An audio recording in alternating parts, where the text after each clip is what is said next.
Istituzioni compatte dal Comune di Venezia alla Regione Veneto nel chiedere all'amministratore di Finmeccanica Mauro Moretti di ritornare sulla propria decisione di dismettere le quote nella controllata Superjet.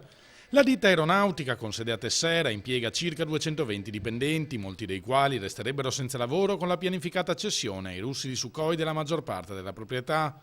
Ma il problema non è solo occupazionale, puntualizza l'assessore regionale al lavoro Elena Donazzan. Si tratta di un'azienda strategica per l'economia del nostro territorio e dell'Italia intera e anche per i rapporti internazionali con la Russia, che dopo l'elezione di Donald Trump a presidente degli Stati Uniti sono entrati in una nuova fase. Vogliamo sapere quali sono le ragioni per un disimpegno qui a Tessera. È un'industria strategica, si tratta di un accordo altrettanto strategico sotto l'aspetto delle relazioni internazionali.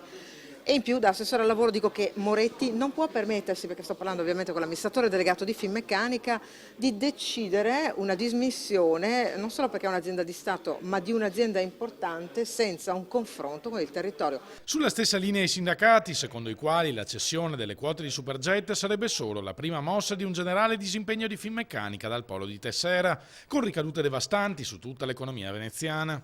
Non c'è stata presentata nessuna ipotesi, Finmeccanica non ha nessun progetto su Tessera, significa aver deciso sostanzialmente la chiusura, la dismissione lenta, la morte lenta di questo sito e aver deciso che gli investimenti che Finmeccanica sta facendo e andrà a fare verranno fatti da un'altra parte. Come possiamo noi pensare di rilanciare il lavoro nel nostro paese se in questi settori non ci sono gli investimenti necessari? E la dico così, se questi investimenti non li fa il Ministero, se questi investimenti non li fa un'azienda a controllo pubblico, chi li deve fare questi investimenti per rilanciare il lavoro nel nostro paese?